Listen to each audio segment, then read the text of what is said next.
أستغفر الله ربي من كل ذنب وأتوب إليه. لا حول ولا قوة إلا بالله العلي العظيم. الصلاة والسلام عليك سيدي يا رسول الله. الصلاة والسلام عليك سيدي يا حبيب الله. الصلاة والسلام عليك سيدي يا رحمة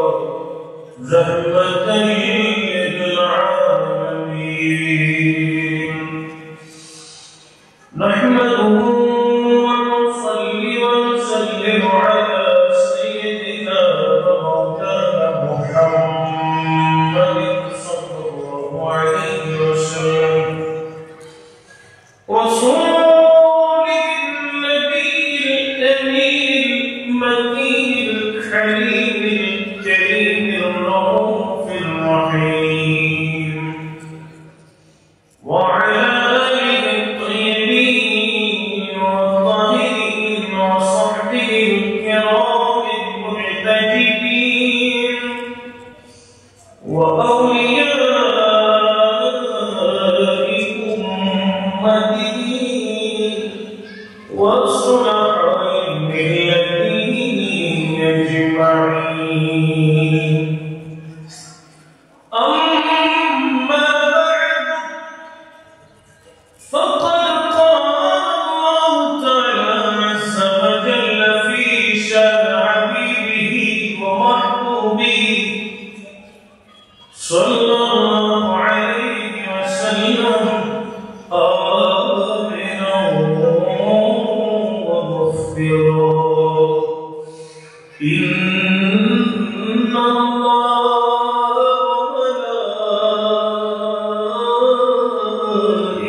وأيضا قال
سلام هي حتى مطلع الفجر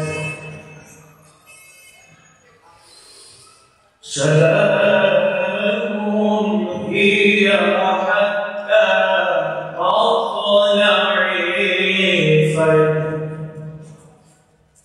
صدق الله المولى العظيم وصدق رسوله النبي الحبيب الكريم ونحن على ذلك من الصادقين والشاكرين والحمد لله رب العالمين رب صل وسلم وبارك عليه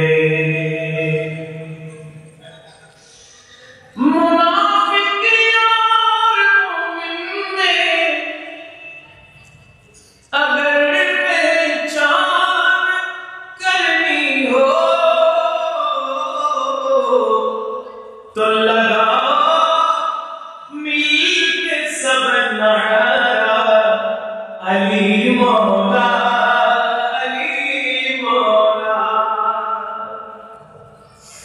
मुनाफिक और मोमिन में अगर पहचान करनी हो तो लगा सब नारा अली मौला मोहब्बत शफ़ी की आवाज़ की शब्द तक उच्चारण कर जिसका कोई अली मौला माशाअल्लाह अरे तुझे अली मौला अली मौला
আলহামদুলিল্লাহ। একবার আল্লাহু আকবার।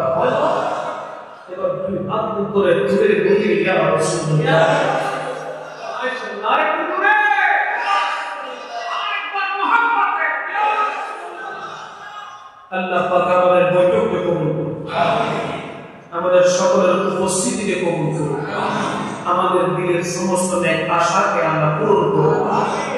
মহান রব্বুল আলামিন আলিশান দরবারে হাজারো করোড় বেহাতে সবার সকল রোজা করছি। যে রব্বুল আলামিন হইরার গুনা উপপাড়া গ্রামবাসী ও যুব সমাজের উদ্যোগে টাঙ্গাইল গাদা কৈলার গুনা পূর্বপাড়া গৌসুল আজম জামি মসজিদ সংলগ্ন মাঠে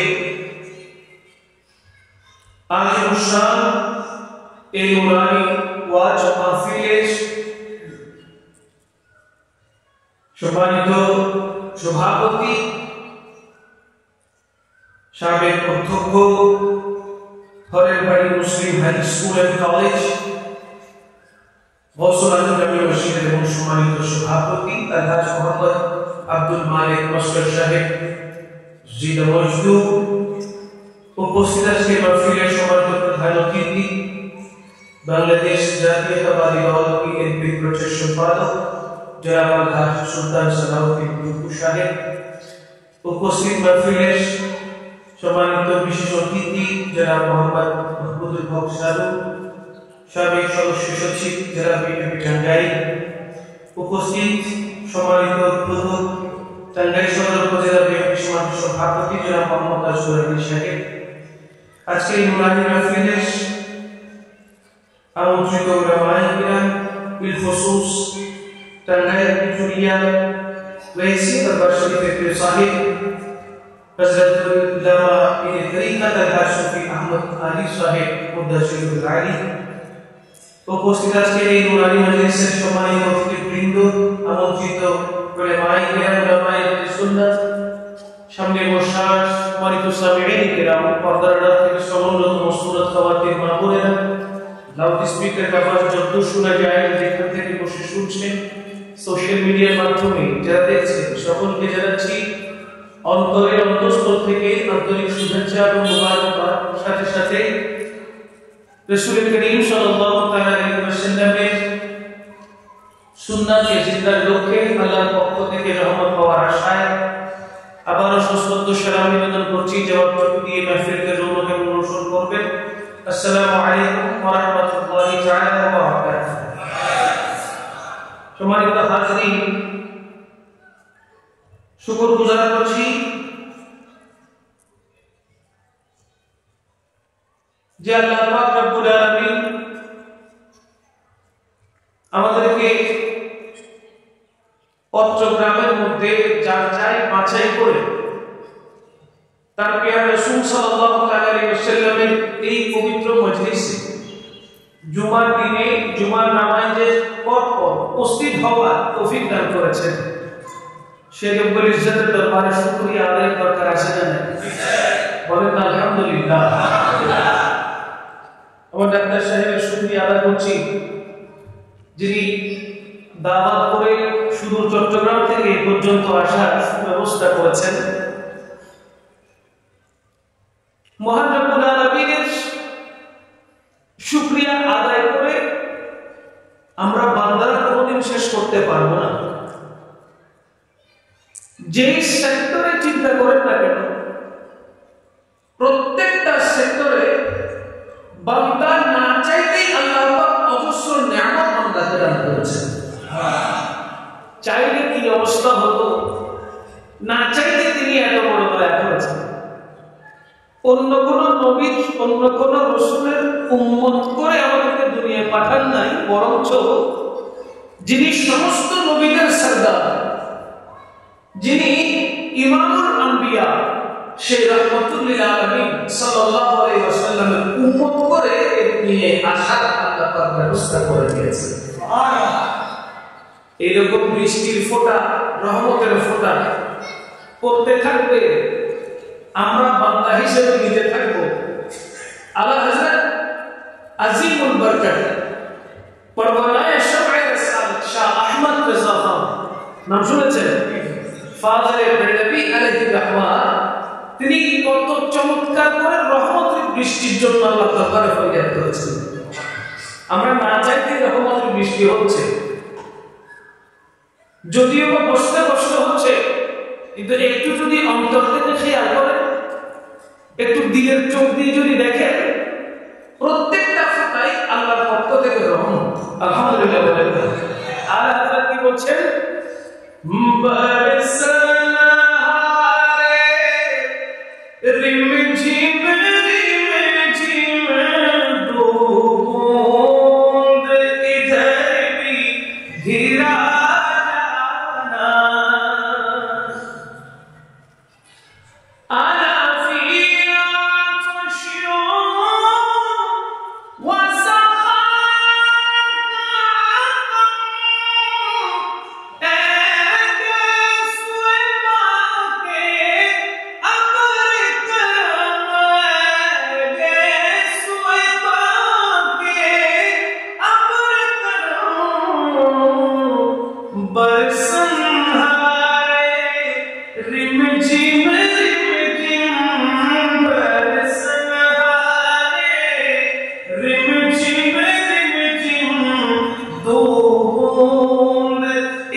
কষ্ট হচ্ছে বাবা? শান্তি লাগছে? রহমতের বৃষ্টি পড়তেই থাকুক, আমরা রহমত দিতেই থাকবো। আল্লাহ দিতে থাকবে, আমরা বলেন না, আল্লাহ দিতে থাকবে, আমরা এক তো মাহে রমজানুল মুবারক, অপরদিকে আজকের এই পবিত্র রজনী, এই পবিত্র সময়, এই পবিত্র ক্ষণ, যেটা আল্লাহর পক্ষ থেকে মনোনীত বড় মুবারক একটি সময়।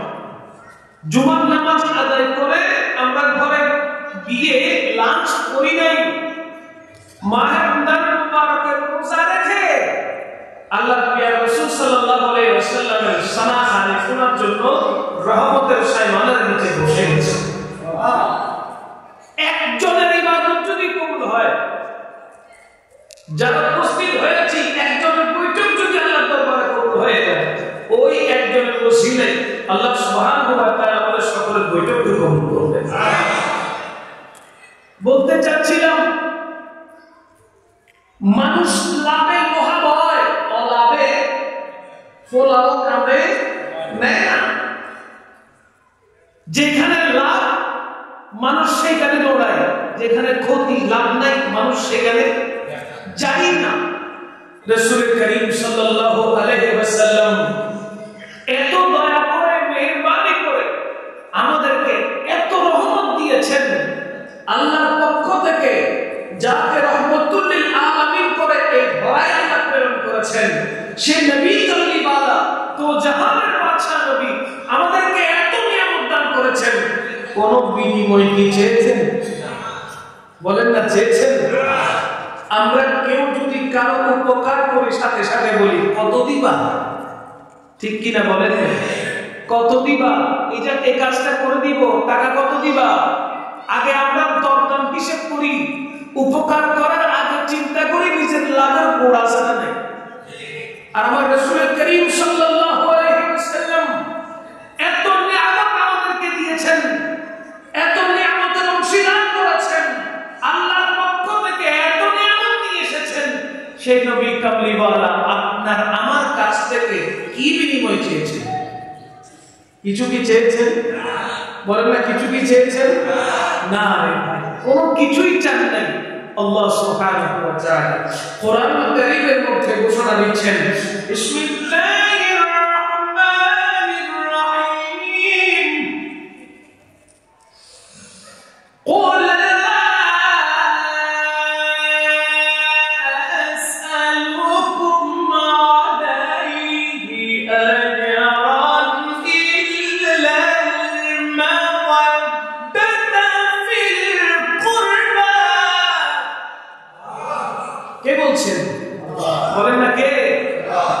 আল্লাহ পাক রব্বুল আলামিন কত চমৎকার করে শান মুবারাকা করছেন। হে নবী পাক সাল্লাল্লাহু আলাইহি ওয়াসাল্লাম, আপনি বলে দেন, আপনার সৃষ্টি জগৎকে জানান, উম্মতদেরকে জানান, যত নিয়ামত আল্লাহর পক্ষ থেকে আপনি দিয়েছেন তার কোনো আজর, তার কোনো বিনিময় আপনি চান না, তার কোনো বিনিময় আপনি চান না। ইল্লাল মাওয়াদাতা ফিল কুরবা, আপনার নিকটবর্তী আত্মীয় স্বজনের ভালোবাসা ব্যতীত আপনি আর অন্য কোনো বিনিময় চান না। এবার আসেন, নিকটবর্তী আত্মীয় বলতে কি বোঝানো হয়েছে? রাইসুল মুফাসসিরিন হযরত আব্দুল্লাহ ইবনে আব্বাস রাদিয়াল্লাহু তাআলা আনহু তিনি বলছেন, আল্লাহ পাক রব্বুল আলামিন অত্র আয়াতে কারিমার মাধ্যমে নিকটবর্তী বলতে আল্লাহর হাবিব সাল্লাল্লাহু আলাইহি ওয়াসাল্লামের বংশধরদেরকে বুঝিয়েছেন। চিৎকার দিয়ে বলেন সুবহানাল্লাহ। আহলে বাইত রাসূলের কথা আল্লাহ সুবহানাহু ওয়া তাআলা কোরআন কারীমের মধ্যে জানাচ্ছেন যে এই উম্মতে মুহাম্মাদী সাল্লাল্লাহু আলাইহি ওয়াসাল্লাম, তোমরা প্রত্যেকেই নবী বংশধরদেরকে মহব্বত করো, নবী বংশধরদেরকে ভালোবাসো, ইজ্জত করো, সম্মান করো। আশা করছেন কে? বলেন না কে? সেই নবী বংশের মহব্বত করা আমাদের জন্য কোরআন দ্বারা সাবেক ফরজ। কথা বলেন ঠিক কিনা? নবী বংশের ইজ্জত করতে হবে কি হবে না? এবার আসেন, রাসূল করিম সাল্লাল্লাহু আলাইহি ওয়াসাল্লামের বংশধর কারা? আল্লাহর হাবিব সাল্লাল্লাহু আলাইহি ওয়াসাল্লাম হাদিসে মুবারাকার মাধ্যমে সুস্পষ্ট করেছেন, চাদরের মধ্যে ঢেকে দিয়ে বলেছেন, হে আলী আমার চাদরের ভিতরে ঢুকো, হে ফাতেমা আমার চাদরের ভিতরে ঢুকো, হে হাসান হে হুসাইন আমার চাদরের ভিতরে ঢুকো। আমি মুহাম্মদুর রাসূলুল্লাহ সাল্লাল্লাহু আলাইহি ওয়াসাল্লাম সহ তোমরা চারজন পাকে পাঞ্জাতন, জুড়ে বলেন সুবহানাল্লাহ। এই পাকে পাঞ্জাতনের মহব্বত, এই পাকে পাঞ্জাতনের ভালোবাসা, সম্মান, ইজ্জত করার জন্য আল্লাহ পাক রব্বুল আলামিন কোরআনুল কারীমের দ্বারা উম্মতে মুহাম্মাদের উপরে ফরজ করে দিয়েছেন। চিৎকার দিয়ে বলেন না সুবহানাল্লাহ। এ কেমন আলিম, এ কেমন আলিম! রাসূল আকরাম সাল্লাল্লাহু আলাইহি ওয়াসাল্লাম হযরতে মাওলা আলীর ব্যাপারে বলেছেন, আলা মদিনাতুল ইলমি ওয়া আলিয়ুন বাবুহা, আমি হলাম ইলমের শহর। আমি রাসূল করিম সাল্লাল্লাহু আলাইহি ওয়াসাল্লাম হলাম ইলমের শহর, ওই ইলমের দরওয়াজা হলো আমার আলী। জোরে বলবেন না সুবহানাল্লাহ। ইলমের শহর আমার নবী কামলিওয়ালা, ওই শহরের দরওয়াজার নাম হলো আলী রাদিয়াল্লাহু তাআলা। দরজা না খুললে ঘরের ভিতরে ঢোকা যায়? বলেন না, দরজা না খুললে ঘরের ভিতরে ঢোকা যায়? ঘরের ভিতরে প্রবেশ করতে হলে কি লাগবে? দরজা লাগবে। এলম হাসিল করতে হলে, এলম অর্জন করতে হলে মাওলা আলী ছাড়া কোনো বিকল্প রাস্তা নাই। মাওলা আলী রাজি হলে এলম দিমাগে বসবে, মাওলা আলী খুশি হলে এলম দিমাগে বসবে। মাওলা আলী রাজি হয়েছে তো রাসূল পাক সাল্লাল্লাহু আলাইহি ওয়াসাল্লাম অটোমেটিক্যালি আপনার আমার প্রতি রাজি হয়ে যাবে। জোরে বলেন না সুবহানাল্লাহ। আমরা পাকে পাঞ্জাতনকে ভালোবাসতে পারবো কি পারবো না? ভালোবাসি কি বাসি না? কিয়ামত পর্যন্ত ভালোবেসে যাব কি যাব না? ভালোবাসি ভালোবাসি প্রিয় নবীকে, পড়েন না ভালোবাসি ভালোবাসি প্রিয় নবীকে। আওয়াজ কি আপনি বড় হইব নাকি জোরে ঠান্ডা করে দিছে? আওয়াজ বলবো না একটু মুহাব্বত করে কও, ভালোবাসি ভালোবাসি প্রিয় নবীকে, ভালোবাসি ভালোবাসি প্রিয় নবীকে। আল্লাহ রাসূলকে মোরা ভালোবাসি, আল্লাহ রাসূলকে মোরা ভালোবাসি। হযরত আলী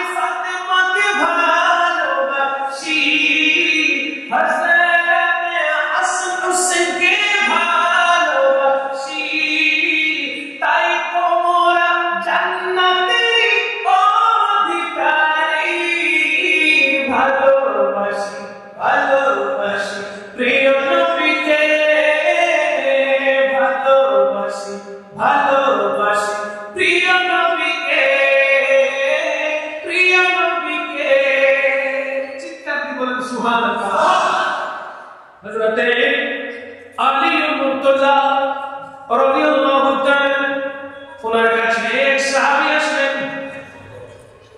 জিজ্ঞেস করলেন, ও আলী, রাসূল করিম সাল্লাল্লাহু আলাইহি ওয়াসাল্লামের সাথে সাক্ষাৎ করতে চাই। মওলা আলী বলতে লাগলেন, ও আল্লাহর রাসূলের সাহাবী রে, আমার নবীর সাথে যদি একবার দেখা করতে চাও, আমি এর সাথে আগে দুইবার দেখা করতে হবে। যদি আমার নবীর সাথে একবার সাক্ষাৎ করতে চাও, আমি এর সাথে কয়বার? দুইবার সাক্ষাৎ করতে হবে। ওই সাহাবী একটু অভিমান করলো, বলে, আমার নবীর দরবারে আপনার এই কথা আমি উপস্থাপন করব। মওলা আলী রাদিয়াল্লাহু তাআলা কোন কথাকে ভয় করে না, যা বলে খুল্লা বলে। কথা বলেন ঠিক কিনা? ওই সাহাবী নবীর দরবারে গেল, ইয়া রাসূলুল্লাহ, আপনার কদমে আমার আরজি রয়েছে। আমার নবী বলে, কি আরজি? আপনি রাসূল পাক সাল্লাল্লাহু আলাইহি ওয়াসাল্লামের সাথে একবার সাক্ষাৎ করার জন্য নাকি মওলা আলীকে দুইবার সাক্ষাৎ করতে হবে? বলেন না সুবহানাল্লাহ। আমার নবী পাক সাল্লাল্লাহু আলাইহি ওয়াসাল্লাম ওই সাহাবীকে জিজ্ঞেস করছে, এটা কি আমার আলী বলেছে? বলে, হ্যাঁ ইয়া রাসূলুল্লাহ, মওলা আলী তো বলল আপনি রাসূল পাক সাল্লাল্লাহু আলাইহি ওয়াসাল্লামের দরবারে একবার আসলে ওনার কাছে দুইবার সাক্ষাৎ করতে হবে, দেখি আলীকে ডাকো। বলেন না সুবহানাল্লাহ। আমার নবী মওলা আলীকে ডাকলেন, আলীকে ডাকো। মওলা আলী আসলেন, জিজ্ঞাসা করা হলো, আলী রে, তুমি কি এই কথা বলেছো? মওলা আলী বলতে লাগলেন, ইয়া রাসূলুল্লাহ সাল্লাল্লাহু আলাইহি ওয়াসাল্লাম, আমার এই জান, আমার মাতা-পিতার জান, আপনি রাসূলের কদমে কুরবান হয়ে যান। ইয়া রাসূলুল্লাহ, আপনি যা শুনেছেন, হক শুনেছেন,